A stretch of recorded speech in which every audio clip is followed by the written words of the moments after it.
We're going to create a function that will reverse a doubly linked list, and I will simplify the code for this function using some animation so that you're able to see and visualize, and most importantly, to understand how the code works. I will also show you the code and explain it as we continue to build our doubly linked list project. In this video, I'll show you how to reverse a doubly linked list, and I'll show you the reverse doubly linked list function, which will reverse our doubly linked list. It is very easy, and after this video, you'll be able to write this function yourself.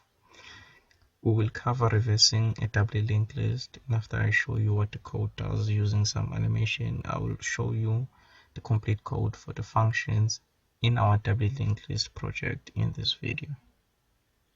After this video, I'll upload a video playlist of the stack data structure, so I strongly suggest that you click the bell icon next to the subscribe button so that you don't miss these videos or the other data structures videos I will upload, or any of the programming content I upload. And also click the subscribe button if you haven't already, and welcome to ACoreFundamentals. The code of this video is to create a function which we can call on our doubly linked list and have it reverse the doubly linked list and print out the original doubly linked list in reverse. To create a reverse doubly linked list function, we will create a void function which will only call another function, and this function will take in the head node pointer as an argument. Going to the second function, which is also a void function, which takes in an argument, a node pointer as an argument. The idea behind this function is to adjust the links in the doubly linked list and not the actual values in the nodes. So we will go through the doubly linked list, and to keep track of the nodes we visit, we will create a few node pointers. First being the current pointer, which we'll call car ptr, and the second node pointer, which we'll call the prev pointer, and we will initialize this one to null. And finally, we'll create the next pointer, which we'll call next ptr. And now that we've declared our node pointers, we can move on to set the current pointer to point at ptr, which is pointing at the head node, since the head node pointer was passed in as an argument to this function. Now the while loop will check if the current pointer is not pointing to null. If it is pointing to something, like in our example, we will enter the while loop. In the while loop, we will set the next pointer we declare to point at the current node's next pointer, which is just the next node in the doubly linked list, and set the current node's next pointer to the previous pointer, which is just pointing to null as we declared it. After that, we advance the previous pointer to point at the current node pointer, which is the current node, and then advance the current node pointer to point at the next node pointer, which is pointing to the next node. We then set the next pointer to the current node's next pointer, and in this case the node pointer will be pointing to null, and we continue to set the current next pointer to point at the previous node pointer, which is the node with the value of 1. Then set the previous pointer to the current node pointer. Then advance the current node pointer to point at the next node pointer, which is pointing to null. Therefore, it will also point to null. So the current node pointer is pointing to null. We can now exit the while loop to execute the following statements, which is just to set the head node pointer to point at the previous node, which is the last node in the original doubly linked list, but will be the first node in the newly reversed linked list.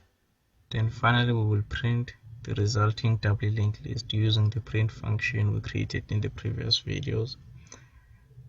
So if we have a doubly linked list, we can call our reverse doubly linked list function, and it will reverse and print the resulting doubly linked list in reverse.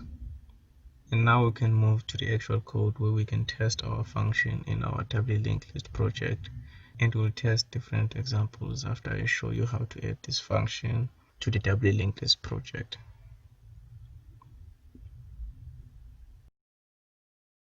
Now on our project files, in the header file, we will define the function prototype for the reverse linked list function,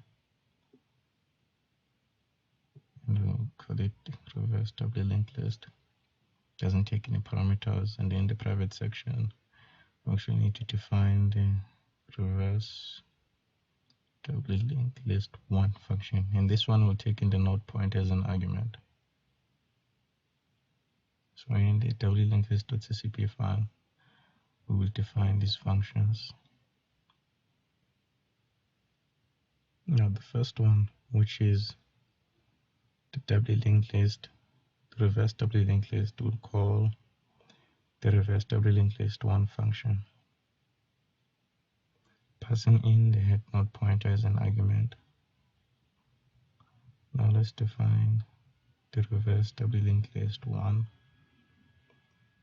which takes in a node pointer as an argument.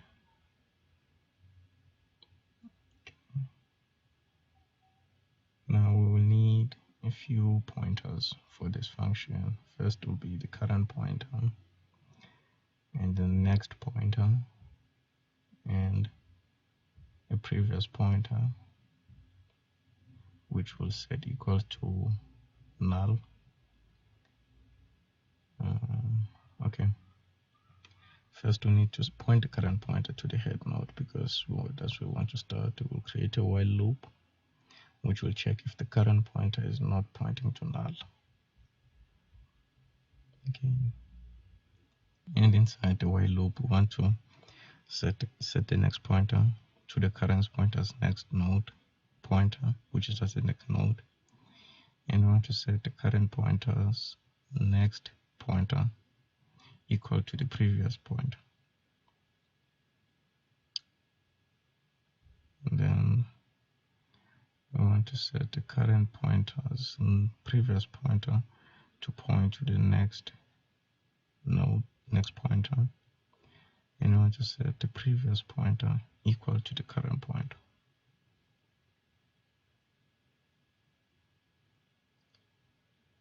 And let's point the current pointer to the next pointer.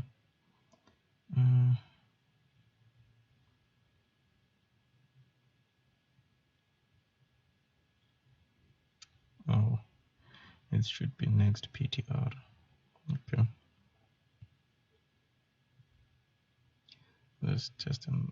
But every time we run this function, we need to set the head pointer equal to the previous point, which will be the new head node point, head point. And we want to print out the resulting doubly linked list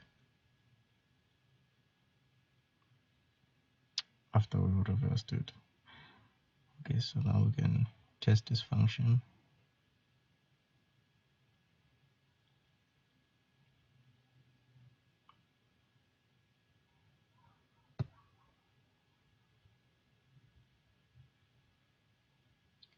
Let's compile our code.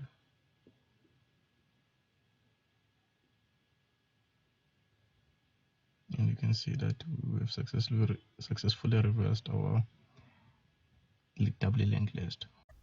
And now that we have a function to reverse a doubly linked list, I have another playlist on the stack data structure, and you can check it out. It's really an interesting project.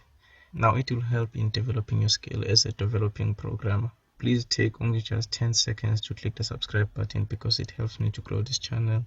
And while you're there, just turn on notifications so you don't miss any videos that might help you in the near future. And like this video down below and share it if you found it helpful and interesting. Thanks for staying with me until now, and you can support me by checking out my Patreon page. I'll leave the link in the description. And welcome to ACoreFundamentals.